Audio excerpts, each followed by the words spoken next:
It's been a little bit over a week since I last made one of these. This is my second one, so not much has happened in this past week because I'm pretty lazy. I went to 3 open mics last week, which is pretty cool. I went to Bitters on Monday, hosted by Aaron Scarborough. That one was like a riffing one, which is pretty cool because I was kind of looking forward to kind of getting more practice just talking off of a topic. So I went in like thinking it was going to be pretty cool, pretty fun, but it was a lot more difficult than I thought it was going to be. It was a pretty small venue, like this little like cocktail bar. Got a couple whiskey cokes, signed up. They give you 3 topics that you draw randomly out of a bucket. You talk 5 minutes to talk about it. My 3 topics was poverty, and I talked about like Indian street food. I had nothing. Like the whole time I'm thinking like literally I'm saying like I don't know much about poverty, and then some guy in the front row is like, lucky, and I'm like, well, fuck you, man. You look just as privileged as I am, or something like that. So yeah, I got off of that topic pretty quickly. I probably spent like 30 seconds at most talking about privilege or poverty. My second prompt wasn't like a word, it was like a whole like idea, which was to take a sport that you know nothing about and then just like make up stuff about it. Which, I mean, I was kind of panicking, like I don't know, I like kind of wasn't really thinking too much. And I mean, I've been playing sports like my whole life, so I know quite a bit about sports. Like there's a bunch of like different little sports and stuff. Like, I don't know. The only sport that I don't really know much about, which is the sport I picked to talk about, was polo. You know, the game when you're on the horse and you got like a little like hammer when you hit the ball. Well, I talked about polo, and I talked about how it originated in Iceland and all the horses had to wear ice skates. But I completely forgot that Iceland is actually green and Greenland is ice. So I pulled a little bit of a Trump there. But yeah, I just talked about how it was from Iceland, and I didn't really get too far. I said that the only thing that Americans know about polo is that British people like to play it, which got like a chuckle. Didn't deserve anything. And then my third topic was Jerry Seinfeld, and I said Jerry Seinfeld at first, and then I was like, oh wait, it's Feld. And then that got a couple chuckles. But yeah, I had nothing on him. I tried to do like a Jerry Seinfeld impression. Like, whoa, what's the deal with prompts? Like, you pick a word and you talk about it. So like, I had nothing on that. I ended up talking about the Bee Movie, everybody's favorite Jerry Seinfeld animated movie. I talked about how the boyfriend of the girl in the movie would sound whenever he goes to the bar and he's like drinking with his friends. They're like, hey Ted, like, how you been? He's like, oh, you guys would not even believe the week I've had. My girlfriend, she came over yesterday and everything was all good. And then she's like, hey, have you met this bee? And I'm like, met this bee? What are you talking about? And then she shows me this bee just flies in and starts talking to me. And he's got the most like charismatic voice and perfect delivery on everything he says. And yeah, I haven't seen my girlfriend since. She's just hanging out with bees. Like every time she uploads her story, it's just her and the bee sharing some honey. And they're like, Ted, what the hell are you talking about? A bee still your girlfriend? Yeah, get right. You need to stop taking all those drug medicines that people give you. He's like, all right, I'm telling you guys, this bee stole my girlfriend. I don't know how else to put it. Like, here, look. And then he like shows them a picture of like this girl and the bee's just got like a fucking full on stinger pointing out the front. Yeah, I didn't talk about all this. It's just stuff that I'm thinking about right now. Yeah, I didn't really have much on Jerry Seinfeld. I said that I know that he had a show where he was like talking with comics in his car. I probably did like 3 of the 5 minutes, and I was just fucking finished my drink and just ran out of there basically. I had a second open mic on Wednesday, which is literally the building right next to the one I had on Monday. And this one's like an actual like open mic venue. I think Bitters, that one I went to on Monday, it's like a newer thing maybe. I don't know. But the one on Wednesday was pretty cool. I had 4 minutes, which was like the longest time that I've done for written material. That one was pretty good. I did some jokes about my job and some self-deprecating material, which is right up my my wheelhouse. And I kind of ran out of time after my bits about work, and I talked about shoes and how there's a conspiracy around shoes, and how I'm the only person that I've ever seen I'm the only person I've ever seen on a knee inside the Quick Trip parking lot tying their shoe. It's like everybody else just walks out the door with perfectly tied shoes that never get untied. And meanwhile, I got to tie my shoes 3 times before I can even leave the house.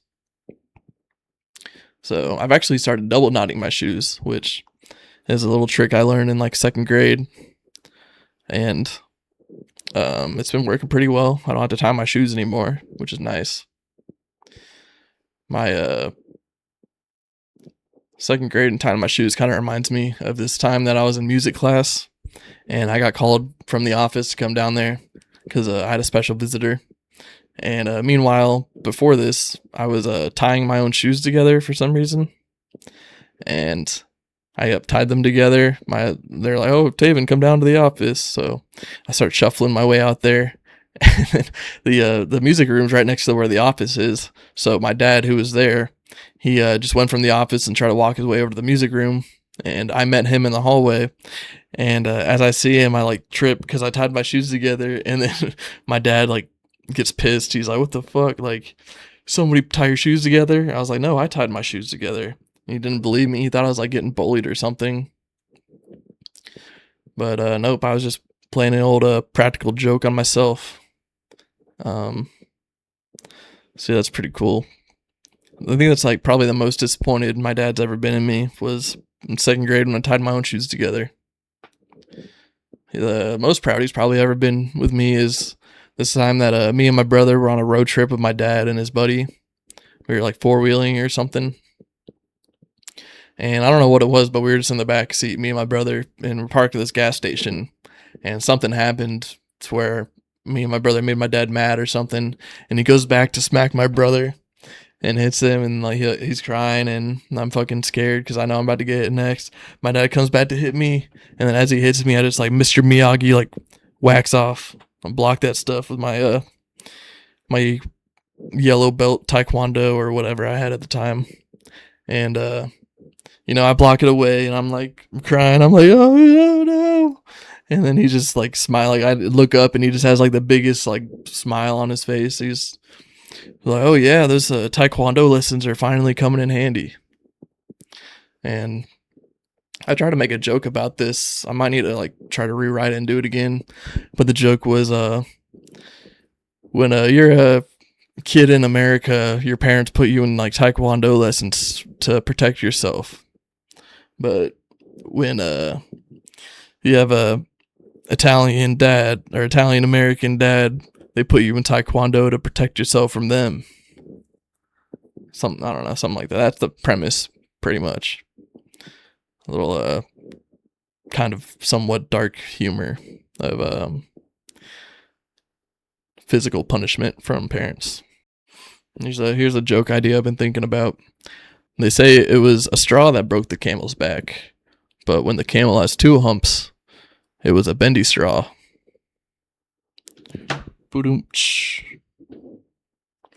Yeah, I don't think that's gonna work. Maybe I can do like some camel toe tag or something.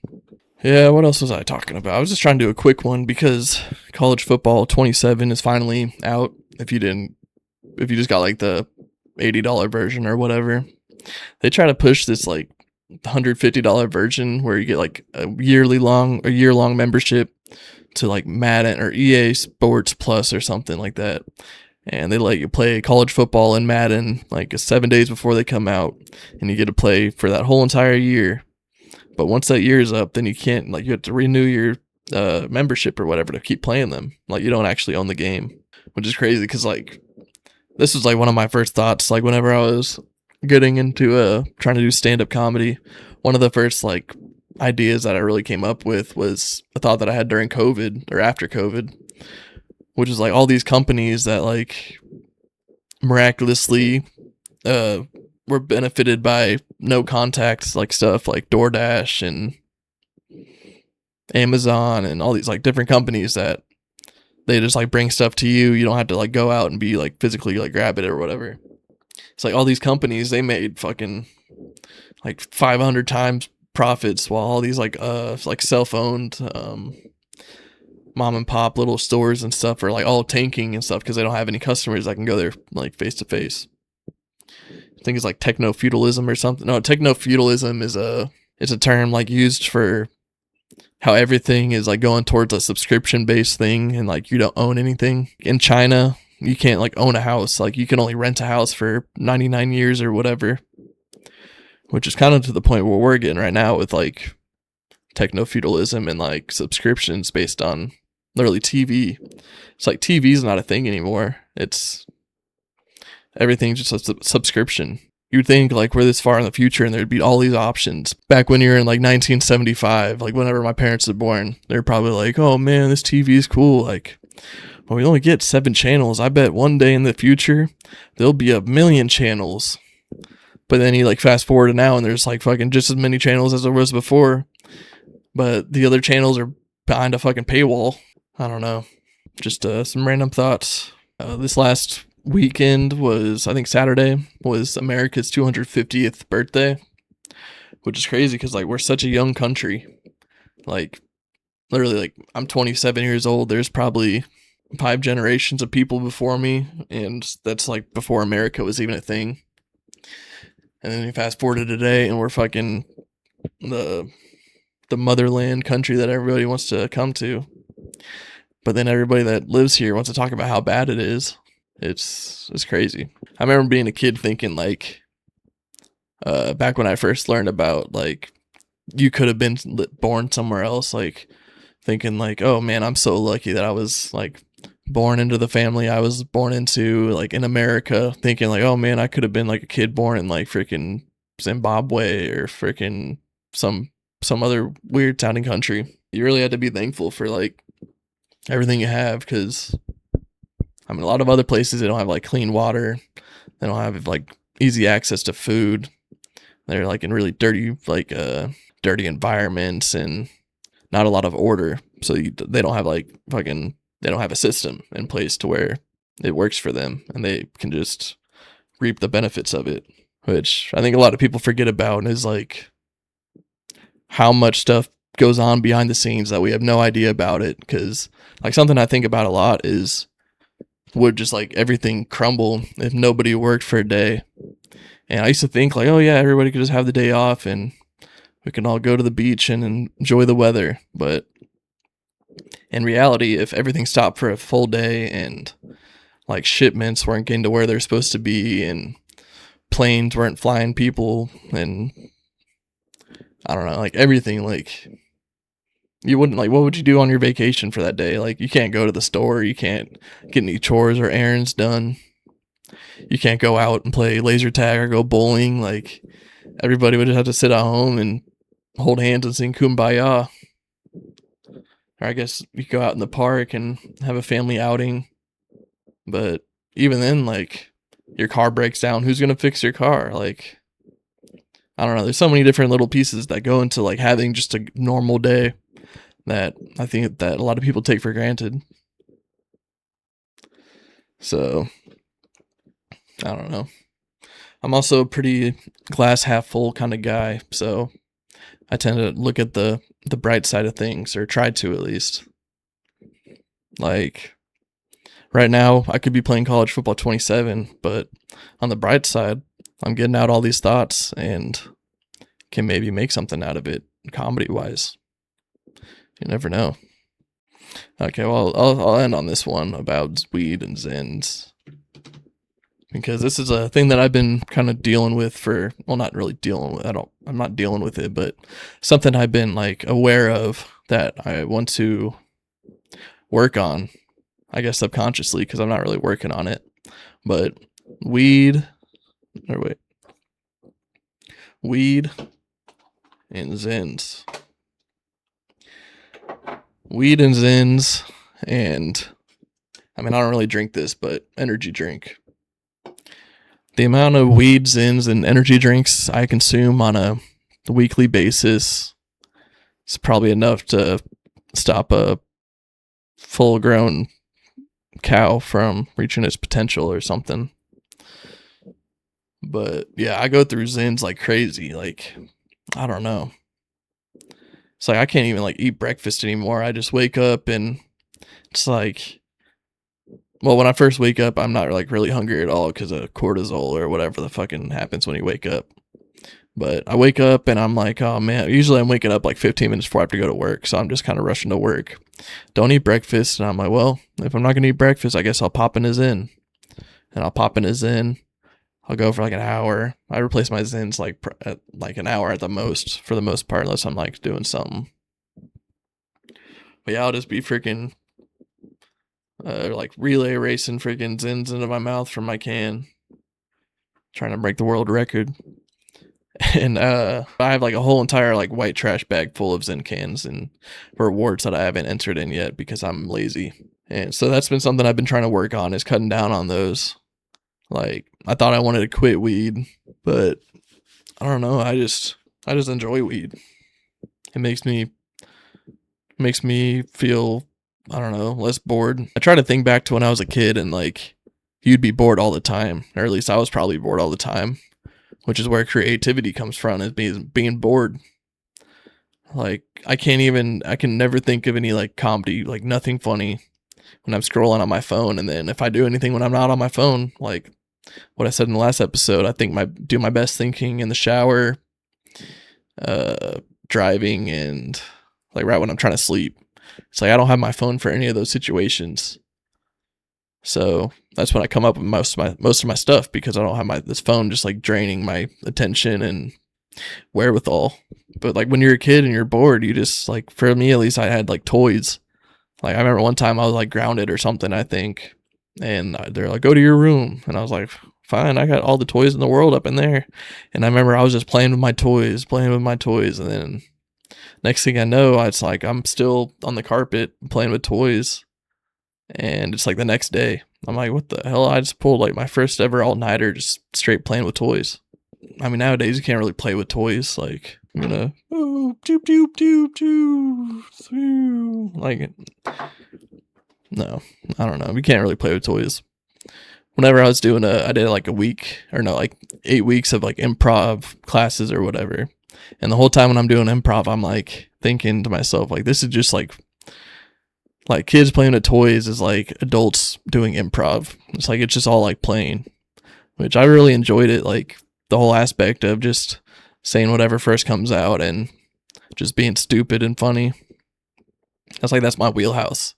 And that's what really made me think I want to do comedy, because really only thing I really care about, honestly, is having a good time. And if you're a paid comedian, people like want to come see you. You can travel around and see different parts of the world. And like, I'm just scared of fucking working an office job my entire life. I don't want to clock in and clock out the same place every day. And I mean, the only way that's like something that you could do is if you have a family and stuff. And I don't anticipate myself starting a family like right now or in the near future.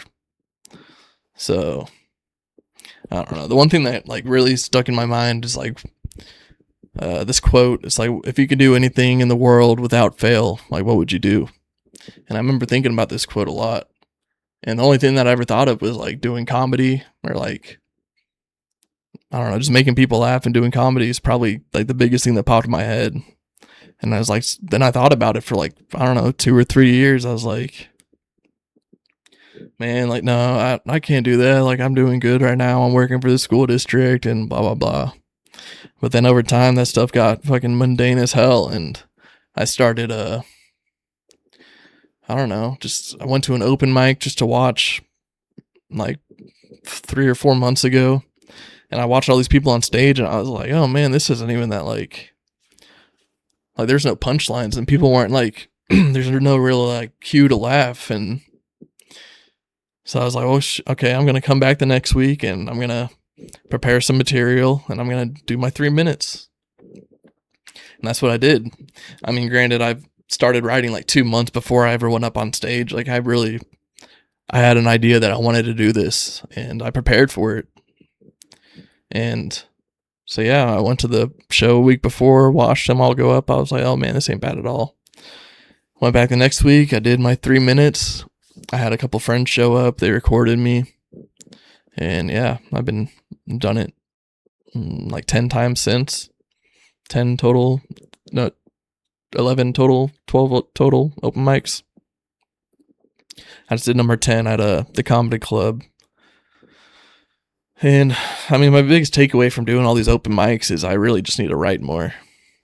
Like, yeah, I definitely need to perform more too, but I need to write more because I don't know. I know that I'm funny deep down, but it's so hard to translate being funny like in conversation or with your friends and translating that into words on paper to make strangers laugh.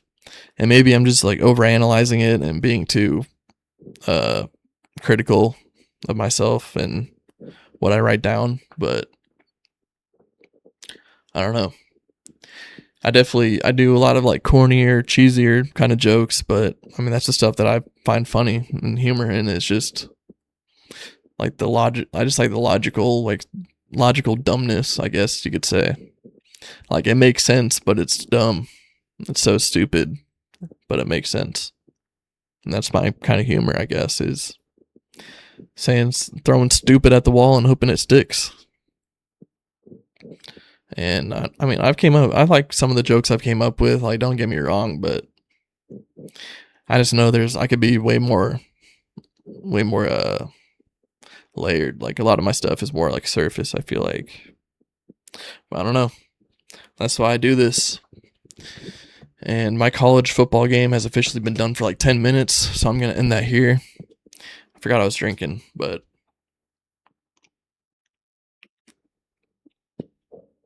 yep, that's a wrap on episode number 2 of Talking with Tavin. I'll try to get this next one out, hopefully within like a week. I don't know. I feel like these are a lot easier to record when I get home from work, and I've been social all day, or as social as I could be all day. But yep, that's episode 2. See you.